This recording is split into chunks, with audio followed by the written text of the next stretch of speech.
ਮਾਨ ਸਰਕਾਰ ਤੋਂ ਜਾਂ ਕਹਿ ਲਓ ਸੁਖਬੀਰ ਬਾਦਲ ਦੇ ਨਾਲ ਜੁੜੀ ਸਰਕਾਰ ਤੋਂ ਬਾਦਲ ਪਰਿਵਾਰ ਨਾਲ ਜੁੜੀ ਖਬਰ ਤੋਂ ਬਰਗਾੜੀ ਇਕੱਠ ਤੋਂ ਪਹਿਲਾਂ ਬਾਦਲਾਂ ਤੋਂ ਜਿਹੜੀ ਪੁੱਛਗਿੱਛ ਕੀਤੀ ਜਾ ਰਹੀ ਹੈ, ਕਿ ਮਾਨ ਸਰਕਾਰ ਦਾ ਡੈਮੇਜ ਕੰਟਰੋਲ ਕਹਿ ਸਕਦੇ ਹਾਂ? ਬਿਲਕੁਲ ਕਹਿ ਸਕਦੇ ਹਾਂ ਪ੍ਰਵੀਨ ਜੀ ਇਸ ਨੂੰ, ਕਿਉਂਕਿ ਮਾਨ ਸਰਕਾਰ ਵੀ ਹੁਣ ਨਿਸ਼ਾਨੇ ਤੇ ਹੈ। ਇਹਨਾਂ ਦੇ ਮੰਤਰੀਆਂ ਨੂੰ ਕਰੋਨਾ ਹੋਣ ਲੱਗ ਗਿਆ ਸੀ ਜਦੋਂ ਉੱਥੇ ਜਾਣਾ ਪੈਂਦਾ ਸੀ, ਇਸ ਲਈ ਉੱਥੋਂ ਜਾਣ ਤੋਂ ਬਚਣਾ ਚਾਹੁੰਦੇ ਸੀ ਕਈ ਤਾਂ। ਈਵਨ ਮਤਲਬ ਕਿ ਸਪੀਕਰ ਸਾਹਿਬ ਤਾਂ ਜਾਂਦੇ ਵੀ ਰਹੇ, ਭਰੋਸਾ ਵੀ ਦੇ ਕੇ ਆਉਂਦੇ ਰਹੇ, ਨਾਅਰੇਬਾਜ਼ੀ ਵੀ ਹੋਈ ਉਹਨਾਂ ਖਿਲਾਫ ਵੀ, ਹੈ ਨਾ। ਸੋ ਸਾਰਾ ਕੁਛ ਇਹਨਾਂ ਨੂੰ ਚੱਲਣਾ ਪੈ ਰਿਹਾ। ਇਹ ਉਹੀ ਕੁਛ ਹੈ ਜੋ ਕੁਛ ਪਹਿਲਾਂ ਕੈਪਟਨ ਤੇ ਅਕਾਲੀਆਂ ਨੇ ਵੀ ਚੱਲਿਆ। ਹੁਣ ਇਸ ਮਸਲੇ ਦੇ ਉੱਤੇ ਲਗਾਤਾਰ ਪਿਛਲੇ 2 ਦਿਨਾਂ ਤੋਂ ਪਿਓ ਪੁੱਤੋਂ ਪੁੱਛਗਿੱਛ ਹੋ ਰਹੀ ਹੈ। ਔਰ ਇਹ ਤੁਹਾਨੂੰ ਮਤਲਬ ਕਿ ਸਮਝਣ ਦੀ ਲੋੜ ਹੈ ਕਿ ਤਿੰਨੋਂ ਘਟਨਾਵਾਂ ਕੇਂਦਰ ਦੇ ਵਿੱਚ ਨੇ। ਚਾਹੇ ਉਹ ਬਰਗਾੜੀ ਵਿਖੇ ਵਾਪਰਿਆ, ਮਤਲਬ ਕਿ ਜਿਹੜੀ ਗੁਰੂ ਗ੍ਰੰਥ ਸਾਹਿਬ ਦੇ ਪਾਵਨ ਸਰੂਪ ਦੀ ਬੇਅਦਬੀ ਦੀ ਘਟਨਾ ਸਾਹਮਣੇ ਆਉਂਦੀ ਹੈ, ਉਸ ਤੋਂ ਬਾਅਦ ਬਾਈਬਲ ਕਲਾਂ ਗੋਲੀ ਕਾਂਡ ਸਾਹਮਣੇ ਆਉਂਦਾ, ਕੋਟਕਪੂਰਾ ਗੋਲੀ ਕਾਂਡ ਹੁੰਦਾ। ਸੋ ਇਹ ਸਾਰੀਆਂ ਘਟਨਾਵਾਂ ਨੂੰ ਇੱਕੋ ਕੜੀ 'ਚ ਰੱਖ ਕੇ ਦੇਖਣ ਦੀ ਲੋੜ ਹੈ ਕਿ ਇਹਨਾਂ ਤਿੰਨੇ ਘਟਨਾਵਾਂ ਨੂੰ ਕੇਂਦਰ 'ਚ ਰੱਖ ਜਦੋਂ ਦੇਖੋਗੇ ਤਾਂ ਸਾਹਮਣੇ ਆਉਂਦਾ ਕਿ 7 ਸਾਲ ਬੀਤਣ ਦੇ ਬਾਵਜੂਦ ਵੀ ਕੋਈ ਗੱਲ ਤਣ ਪੱਤਣ ਨਾ ਲੱਗੇ। 8-8 9 ਸਿੱਟ ਬਣਨੀ ਹੋਣ ਤਾਂ ਵੀ ਗੱਲ ਤਣ ਪੱਤਣ ਨਾ ਲੱਗੇ। ਜਾਂਚ ਕਮੇਟੀਆਂ ਜੀ ਅਕਾਲੀਆਂ ਦੇ ਸਮੇਂ 'ਚ ਅੱਡ ਬਣ ਗਈਆਂ, ਇਹਨਾਂ ਦੇ ਟਾਈਮ 'ਚ ਅੱਡ ਬਣ ਗਈਆਂ, ਕੈਪਟਨ ਉਹਨਾਂ ਦੇ ਟਾਈਮ 'ਚ, ਹੁਣ ਇਹਨਾਂ ਦੇ ਟਾਈਮ 'ਚ ਅੱਡ ਬਣ ਗਏ। ਕੈਪਟਨ ਦੇ ਟਾਈਮ 'ਚ ਤਾਂ ਕਿਸੇ ਸਮੇਂ ਥੋੜੇ ਧਿਆਨ 'ਚ ਹੋਵੇ ਸੈਣੀ ਤੋਂ ਲੈ ਕੇ ਉਂਗਰਾ ਨੰਗਲ ਤੱਕ ਕਟਹਿਰੇ 'ਚ ਵੀ ਖੜੇ ਕਰ ਲਏ ਸੀ ਜੀ। ਉਹਦੇ ਬਾਵਜੂਦ ਵੀ ਮਤਲਬ ਕਿ ਗੱਲ ਕਿੱਥੇ ਖੜੀ ਹੈ।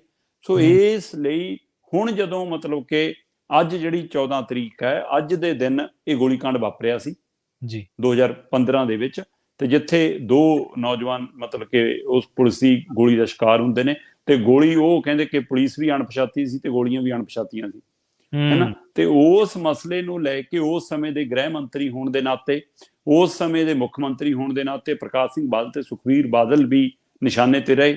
ਉਸ ਸਮੇਂ ਉਂਗਰਾ ਨੰਗਲ ਤੋਂ ਲੈ ਕੇ ਸਮੇਤ ਸੈਣੀ ਤੱਕ ਨਿਸ਼ਾਨੇ ਤੇ ਰਹੇ। ਪਰ ਉਸ ਸਮੇਂ ਜੀ ਬਾਦਲ ਸਰਕਾਰ ਕਹਿੰਦੀ ਅਸੀਂ ਜਾਂਚ ਕਰਾ ਰਹੇ ਹਾਂ ਜੀ, ਜਾਂਚ ਚੋਂ ਕੁਛ ਨਹੀਂ ਨਿਕਲਿਆ। ਲੋਕਾਂ ਨੂੰ ਇਹਨਾਂ ਤੇ ਭਰੋਸਾ ਉੱਠ ਗਿਆ ਤੇ ਉਸ ਭਰੋਸਗੀ ਨੂੰ ਕੈਸ਼ ਕਰਨ ਦੇ ਲਈ ਕੈਪਟਨ ਅਮਰਿੰਦਰ ਸਾਹਮਣੇ ਆ ਗਏ ਤੇ ਉਹਨਾਂ ਨੇ ਰਾਜਨੀਤਿਕ ਰੋਟੀਆਂ ਸੇਕੀਆਂ ਇਸ ਦੇ ਉੱਤੇ ਵੀ ਜੀ। ਮਤਲਬ ਇਹ ਵੀ ਇੱਕ ਤਰ੍ਹਾਂ ਦੀ ਬੇਅਦਬੀ ਹੈ ਕਿ ਤੁਸੀਂ ਗੁਰੂ ਗ੍ਰੰਥ ਸਾਹਿਬ ਦੀ ਆੜ 'ਚ ਵੋਟਾਂ ਲਈਆਂ, ਤੁਸੀਂ ਉਸ ਬੇਅਦਬੀ ਕਾਂਡ ਨੂੰ ਆਪਣੀ ਰਾਜਨੀਤਿਕ ਹਥਿਆਰ ਵਜੋਂ ਵਰਤਿਆ ਜੀ, ਕਿ ਇਹ ਬੇਅਦਬੀ ਨਹੀਂ। ਤੇ ਗੁਰੂ ਦੇ ਨਾਂ ਦੇ ਉੱਤੇ ਤੁਸੀਂ ਲੋਕਾਂ ਨਾਲ ਭਰੋਸਾ ਲੈ ਕੇ, ਲੋਕਾਂ ਦੀਆਂ ਵੋਟਾਂ ਲੈ ਕੇ ਧੋਖਾ ਕੀਤਾ, ਕਿ ਇਹ ਬੇਅਦਬੀ ਨਹੀਂ ਜੀ ਜੀ। ਤੇ ਦੂਸਰੇ ਪਾਸੇ ਉਸ ਤੋਂ ਬਾਅਦ ਜਦੋਂ ਮਤਲਬ ਕਿ ਸਾਰਾ ਕੁਛ ਹੋਇਆ, ਉਹਨਾਂ ਦੇ ਟਾਈਮ 'ਚ ਕੁੰਵਰ ਵਿਜੇ ਪ੍ਰਤਾਪ ਨੂੰ ਇੱਕ ਵੱਖਰੀ ਪਹਿਲੂ ਦੀ ਜਾਂਚ ਵੀ ਸੌਂਪੀ ਗਈ। ਉਹਨਾਂ ਨੇ ਕਾਫੀ ਕੁਝ ਤੱਥ ਵੀ ਸਾਹਮਣੇ ਲਿਆਂਦੇ। ਹੁਣ ਉਹ ਵੀ ਸਵਾਲਾਂ ਦੇ ਘੇਰੇ 'ਚ ਵੀ ਆਉਂਦੇ ਨੇ, ਦੂਏ ਪਾਸੇ ਵੀ ਜਾਂਦੇ ਨੇ, ਤੇ ਇੱਧਰ ਉਹ ਪਾਰਟੀ ਬਦਲ ਕੇ ਰਾਜਨੀਤੀ 'ਚ ਵੀ ਆ ਜਾਂਦੇ ਨੇ, MLA ਬਣ ਜਾਂਦੇ ਨੇ, ਪਰ ਫਾਈਲਾਂ ਕਿਸੇ ਦੀਆਂ ਨਹੀਂ ਖੁੱਲਦੀਆਂ। ਤੇ ਕੋਈ ਅਜੇ ਤੱਕ 7 ਸਾਲਾਂ ਦੇ ਵਿੱਚ ਕੋਈ ਵੀ ਦੋਸ਼ੀ ਮਤਲਬ ਕਰਾਰ ਦੇਣ ਵਾਲੀ ਸਥਿਤੀ 'ਚ ਨਹੀਂ ਆਉਂਦਾ। ਪਰ ਹੁਣ ਪਿਛਲੇ ਦਿਨਾਂ ਤੋਂ ਜਦੋਂ ਮਾਨ ਸਰਕਾਰ ਨੂੰ ਘੇਰਾਬੰਦੀ ਹੋਣ ਲੱਗੀ, ਮਾਨ ਸਰਕਾਰ ਨੂੰ ਸਵਾਲ ਪੁੱਛੇ ਜਾਣ ਲੱਗੇ ਕਿ ਭਾਈ ਤੁਸੀਂ ਕੀ ਕਰ ਰਹੇ ਹੋ, ਤੁਸੀਂ ਦੱਸੋ ਜੀ। ਤਦ ਭਗਵੰਤ ਮਾਨ ਨੇ ਪੰਜਾਬ ਦੀ ਵਿਧਾਨ ਸਭਾ 'ਚ ਖੜ ਕੇ ਵੀ ਦਮ ਭਰਨ ਦੀ ਕੋਸ਼ਿਸ਼ ਕੀਤੀ ਕਿ ਅਸੀਂ ਇਨਸਾਫ ਦੇਵਾਂਗੇ, ਕਿ ਮਾਮਲਾ ਕੋਰਟ 'ਚ ਹੈ, ਇਸ ਲਈ ਲੰਮਾ ਸਮਾਂ ਲੱਗ ਜਾਂਦਾ। ਸੋ ਰੈਲੀਆਂ 'ਚ ਜਾ ਕੇ ਬੋਲਣਾ ਪ੍ਰਵੀਨ ਜੀ ਹੋਰ ਗੱਲ ਆ, ਤੇ ਜਦੋਂ ਸੱਤਾ ਹੱਥ ਆਉਂਦੀ ਆ ਫਿਰ ਪਤਾ ਲੱਗਦਾ ਕਿ ਕਿੱਧਰੋਂ ਤੁਹਾਨੂੰ ਕੜਿੱਕੀ ਪਈ ਹੋਈ ਆ, ਕਿਹਦੀ ਤੁਸੀਂ ਮਲਾਜੇਦਾਰੀ ਪਗਾਉਨੇ ਹੋ, ਫਿਰ ਪਤਾ ਲੱਗਦਾ। ਸੋ ਇਹ ਸਰਕਾਰਾਂ, ਇਹ ਲੀਡਰ, ਇਹ ਅਫਸਰਸ਼ਾਹੀ ਮਲਾਜੇਦਾਰੀਆਂ ਪਗਾਉਂਦੀਆਂ ਨੇ। ਉਹ ਮਲਾਜਾ ਗੁਰੂ ਸਾਹਿਬ ਨਾਲ ਨਹੀਂ ਪਗਾਇਆ ਗਿਆ ਜੀ, ਉਹ ਮਲਾਜੇਦਾਰੀ ਗੁਰੂ ਗ੍ਰੰਥ ਸਾਹਿਬ ਨਾਲ, ਗੁਰੂ ਸਾਹਿਬ ਨੂੰ ਗੁਰੂ ਮੰਨਣ ਵਾਲੀਆਂ ਧਿਰਾਂ ਨਾਲ ਨਹੀਂ ਮਲਾਜਾ ਪਗਾਇਆ ਗਿਆ। ਮਲਾਜਾ ਪਗਾਇਆ ਜਾ ਰਿਹਾ ਅਫਸਰਸ਼ਾਹੀ ਨੂੰ ਬਚਾਉਣ ਲਈ, ਮਲਾਜਾ ਪਗਾਇਆ ਜਾ ਰਿਹਾ ਪੁਲਿਸ ਤੰਤਰ ਨੂੰ ਬਚਾਉਣ ਲਈ, ਮਲਾਜਾ ਪਗਾਇਆ ਜਾ ਰਿਹਾ ਲੀਡਰਾਂ ਦੀ ਚਮੜੀ ਬਚਾਉਣ ਦੇ ਲਈ। ਸੋ ਇਸ ਲਈ ਇੱਥੇ ਤੱਕ ਦਿਨ ਆਏ ਨੇ, ਨਹੀਂ ਤਾਂ ਇਹ ਸਵਾਲ ਨਹੀਂ ਪਾਇਆ ਹੁੰਦਾ ਕਿ ਇਸ ਮਾਮਲੇ ਨੂੰ ਤੇਜ਼ੀ ਨਾਲ ਹੱਲ ਕਿਉਂ ਨਹੀਂ ਕੀਤਾ ਗਿਆ, ਕਿ ਜਿੰਨੀਆਂ ਜਾਂਚ ਰਿਪੋਰਟ ਹੋਈਆਂ ਉਹ ਸਾਰੀਆਂ ਇੱਕ ਸਿਰੇ ਤੇ ਕਿਉਂ ਨਹੀਂ ਪਹੁੰਚਦੀਆਂ ਜੀ। ਇਹਦਾ ਮਤਲਬ ਸਾਰੀਆਂ ਹੀ ਜਾਂਚ ਗਲਤ ਹੈ। ਜਿੰਨੀਆਂ ਸਿੱਟ ਬੈਠੀਆਂ, ਜੇਕਰ ਉਹ ਸਾਰੀਆਂ ਇਮਾਨਦਾਰੀ ਨਾਲ ਜਾਂਚ ਕਰਦੀਆਂ ਤਾਂ ਦੋਸ਼ੀ ਤਾਂ ਇੱਕੋ ਧਿਰ ਹੋਏਗੀ ਨਾ ਕੋਈ ਜੀ ਜੀ। ਤੇ ਉਹ ਉਸੇ ਸਿਰੇ ਤੱਕ ਕਿਉਂ ਨਹੀਂ ਪਹੁੰਚੀ ਸਾਰਿਆਂ ਦੀ ਜਾਂਚ, ਵੱਖੋ ਵੱਖ ਪਹਿਲੂਆਂ ਤੇ ਕਿਉਂ ਤੁਰੀ ਰਹੀ? ਇਹਦਾ ਮਤਲਬ ਸਾਰੀਆਂ ਜਾਂਚ ਧਿਰਾਂ ਕਿਸੇ ਤਰ੍ਹਾਂ ਤੋਂ ਪ੍ਰਭਾਵਿਤ ਨੇ ਜਾਂ ਨਲਾਇਕ ਨੇ ਜੀ। ਤੇ ਫਿਰ ਹੁਣ ਜਦੋਂ ਫਿਰ ਬਰਸੀ ਆਈ ਇਸ ਗੋਲੀਕਾਂਡ ਦੇ ਨੂੰ ਲੈ ਕੇ, ਬਰਗਾੜੀ ਵਿਖੇ ਅੱਜ ਵੱਡਾ ਇਕੱਠ ਹੈ, ਤੇ ਪੁਲਿਸ ਨੂੰ, ਪੰਜਾਬ ਦੀ ਸਰਕਾਰ ਨੂੰ ਇਹ ਸੂਚਨਾਵਾਂ ਮਿਲ ਰਹੀਆਂ ਨੇ ਕਿ ਅੱਜ ਉੱਥੇ ਵੱਡੀ ਗਿਣਤੀ 'ਚ ਪੰਜਾਬ ਦੀ ਸੰਗਤ ਪਹੁੰਚ ਸਕਦੀ ਆ। ਉਹਦੇ ਵਿੱਚ ਖਾਸ ਕਰਕੇ ਮਾਝਾ ਖੇਤਰ ਤਾਂ ਪੂਰਾ ਹੀ ਜੀ, ਤੇ ਮਾਲਵੇ ਤੇ ਦੁਆਬੇ ਤੋਂ ਵੀ ਵੱਡਾ ਇਕੱਠ ਜਾਣ ਦੀ ਉਮੀਦ ਆ। ਸੋ ਮੀਡੀਆ ਦੀ ਵੀ ਉੱਥੇ ਵੱਡੀ ਮਤਲਬ ਕਿ ਪਹੁੰਚ ਰਹਿਣੀ ਆ। ਇਸ ਨੂੰ ਧਿਆਨ 'ਚ ਰੱਖਦਿਆਂ ਭਗਵੰਤ ਮਾਨ ਦੀ ਸਰਕਾਰ ਨੂੰ ਲੱਗਿਆ ਕਿ ਉੱਥੇ ਜਿਹੜੀ ਸਟੇਜ ਤੋਂ ਤਕਰੀਰਾਂ ਹੋਣ ਉਹ ਬਦਕੋਹੀ ਬਾਦਲਾਂ ਦੀ ਤਾਂ ਹੋਵੇ ਠੀਕ ਆ, ਕੈਪਟਨ ਦੀ ਤਾਂ ਹੋਵੇ ਠੀਕ ਆ, ਸਾਡੀ ਨਾ ਹੋਵੇ ਜੀ। ਤੇ ਅਫਸਰਾਂ ਨੇ ਤੇ ਲੀਡਰਾਂ ਨੇ ਸਮਝਾਇਆ ਕਿ ਜਨਾਬ ਐ ਕਿਵੇਂ ਹੋ ਸਕਦਾ, ਹੁਣ 6 ਮਹੀਨੇ ਹੋ ਗਏ, ਤੁਸੀਂ ਕਿਹੜੀ ਡਿੰਗ ਪੱਟ ਲਈ, ਤੁਸੀਂ ਕਿਹੜੀ ਮੱਲ ਮਾਰ ਲਈ, ਤੁਸੀਂ ਕਿਹਨੂੰ ਕਟਹਿਰੇ 'ਚ ਖੜਾ ਕਰ ਲਿਆ, ਇਸ ਲਈ ਬਦਖੋਈ ਤਾਂ ਤੁਹਾਡੀ ਵੀ ਨਾਲੇ ਹੋਣੀ ਆ।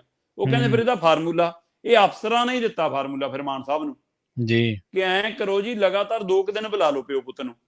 ਜੀ ਜੀ। ਤੇ ਫਿਰ ਪਹਿਲਾਂ ਬਾਦਲ ਸਾਹਿਬ ਨੂੰ ਬੁਲਾ ਲਿਆ। ਬਾਦਲ ਸਾਹਿਬ ਕਹਿੰਦੇ ਮੈਂ ਤਾਂ ਭਾਈ ਬਿਮਾਰ ਆ, ਪਰ ਇਹ ਗੁਰੂ ਸਾਹਿਬ ਦਾ ਮਾਮਲਾ, ਇਸ ਲਈ ਮੈਨੂੰ ਬੜੀ ਫਿਕਰ ਆ, ਤੇ ਲਓ ਜੀ ਮੈਂ ਆ ਜਾਨਾ। ਤੇ ਇੱਧਰ ਸੁਖਬੀਰ ਬਾਦਲ ਜੀ ਵੀ ਕਹਿੰਦੇ ਇਸ ਮਸਲੇ ਤੇ ਰਾਜਨੀਤੀ ਨਾ ਕਰੋ, ਇਹ ਸਾਡੀਆਂ ਭਾਵਨਾ ਨਾਲ ਜੁੜਿਆ ਮਾਮਲਾ ਹੈ, ਸਾਡੇ ਧਰਮ ਨਾਲ ਜੁੜਿਆ ਮਾਮਲਾ ਹੈ, ਇਸ ਲਈ ਇੱਕ ਦਿਨ ਛੱਡੋ, ਜਿੱਦਣ ਬੁਲਾਊਗੀ ਸਿੱਟ ਮੈਂ ਉਦਣ ਹਾਜ਼ਰ ਹੋਊਂਗਾ। 3 ਘੰਟੇ ਛੱਡੋ, ਕਹਿੰਦੇ 30 ਘੰਟੇ ਪੁੱਛਗਿੱਛ ਕਰ ਲਓ ਮੇਰੇ ਤੋਂ, ਜਿਹੜਾ ਸਵਾਲ ਪੁੱਛੋਗੇ ਉਹਦਾ ਜਵਾਬ ਦਊਂਗਾ, ਮੈਂ ਦੁਬਾਰਾ ਵੀ ਆਊਂਗਾ। ਹੁਣ ਸਾਰਿਆਂ ਨੂੰ ਹੀ ਮਤਲਬ ਕਿ ਪੰਥ ਵੀ ਪਿਆਰਾ ਹੋ ਗਿਆ, ਗੁਰੂ ਵੀ ਪਿਆਰਾ ਹੋ ਗਿਆ, ਬੇਅਦਬੀ ਦੇ ਕਾਰਨ ਨਾਲ ਦੁੱਖ ਵੀ ਪਹੁੰਚ ਗਿਆ, ਪਰ ਜਦ ਸਰਕਾਰਾਂ ਸੀ ਤਦ ਮਸਲੇ ਨਹੀਂ ਹੱਲ ਹੋਏ। ਸੋ ਇਸ ਲਈ ਹੁਣ ਇਹ ਡੈਮੇਜ ਕੰਟਰੋਲ ਆ ਮਾਨ ਸਰਕਾਰ ਦਾ। ਮਾਨ ਸਰਕਾਰ ਉੱਥੇ ਅੱਜ ਆਪਣੇ ਖਿਲਾਫ ਨਾਅਰੇਬਾਜ਼ੀ ਤੋਂ, ਆਪਣੇ ਖਿਲਾਫ ਤਕਰੀਰਾਂ ਤੋਂ, ਆਪਣੇ ਖਿਲਾਫ ਬਹਿਸ ਤੋਂ ਬਚਣ ਦੇ ਲਈ ਉਹਨਾਂ ਨੇ ਲਗਾਤਾਰ 2 ਦਿਨ ਸਿੱਟ ਨੂੰ ਲਾਈ ਰੱਖਿਆ ਕਿ ਭਾਈ ਬੁਲਾਓ ਤੇ ਪੁੱਛਗਿੱਛ ਕਰੋ। ਪਰ ਇਹ ਸੱਚਾਈ ਹੈ ਕਿ ਇਸ ਮਸਲੇ ਦੇ ਉੱਤੇ ਹੁਣ ਉਸੇ ਕਟਹਿਰੇ ਦੇ ਵਿੱਚ, ਲੋਕ ਕਚਹਿਰੀ ਦੇ ਵਿੱਚ ਅੱਜ ਜਿੱਥੇ ਬਾਦਲਾਂ ਦੀ ਸਰਕਾਰ ਖੜੀ ਆ, ਜਿੱਥੇ ਕੈਪਟਨ ਦੀ ਸਰਕਾਰ ਖੜੀ ਆ, ਜਿੱਥੇ ਚੰਨੀ ਦਾ ਦੌਰ ਖੜਾ, ਉੱਥੇ ਹੀ ਮਾਨ ਦਾ ਦੌਰ ਵੀ ਬਰਾਬਰ ਖੜਾ।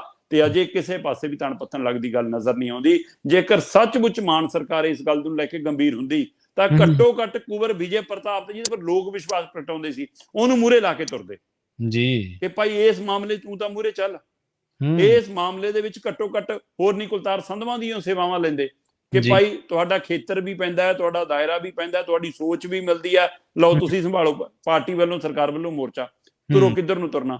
ਪਰ ਕਿਸੇ ਪਾਸੇ ਗੱਲ ਵੱਧਦੀ ਤਾਂ ਦਿਖੇ। ਸਵਾਲ ਇਹ ਨਹੀਂਗਾ ਕਿ ਹਾਂ ਬਾਦਲੇ ਦੋਸ਼ੀ ਨੇ, ਸਵਾਲ ਇਹ ਨਹੀਂਗਾ ਕਿ ਉਸ ਸਮੇਂ ਦੇ ਅਫਸਰਾਂ ਨੇ ਕਤਾਈ ਕੀਤੀ ਆ, ਸਵਾਲ ਇਹ ਹੈ ਕਿ ਤੁਸੀਂ ਅਸਲ ਦੋਸ਼ੀਆਂ ਨੂੰ ਫੜਨ ਤੱਕ ਜਾ ਰਹੇ ਹੋ, ਤੁਸੀਂ ਉਹਨਾਂ ਨੂੰ ਕਟਹਿਰੇ 'ਚ ਖੜਾ ਕਰਨ ਤੱਕ ਜਾ ਰਹੇ ਹੋ। ਸੋ 7 ਸਾਲ ਬੀਤਣ ਤੇ ਵੀ ਜੇਕਰ ਅਜੇ ਤੱਕ ਨਕਸ਼ਾ ਨਹੀਂ ਬਣਿਆ, ਜਦੋਂ ਪੁਲਿਸ ਦੇ ਮਤਲਬ ਕੋਈ ਕਾਰਵਾਈ ਹੁੰਦੀ ਹੈ ਪ੍ਰਵੀਨ ਜੀ, ਕੋਈ ਚੋਰੀ ਹੋ ਗਈ, ਕੋਈ ਡਕੈਤੀ ਹੋ ਗਈ, ਕੋਈ ਲੁੱਟ ਖੋਹ ਹੋ ਗਈ, ਤਾਂ ਸਭ ਤੋਂ ਪਹਿਲਾਂ ਸਕੈਚ ਬਣਾਇਆ ਜਾਂਦਾ ਜੀ। ਤੇ 7 ਸਾਲਾਂ 'ਚ ਇਹ ਸਿੱਟ ਇੰਨੀਆਂ 7-8 ਸਿੱਟ ਬੈਠੀਆਂ, ਜਾਂਚ ਕਮੇਟੀਆਂ ਬਣੀਆਂ, ਰਿਪੋਰਟਾਂ ਆਈਆਂ, ਸਰਕਾਰਾਂ 4-4 ਮੁੱਖ ਮੰਤਰੀ ਆਏ, ਪਰ ਅਜੇ ਤੱਕ ਸਕੈਚ ਵੀ ਨਹੀਂ ਬਣ ਸਕਿਆ।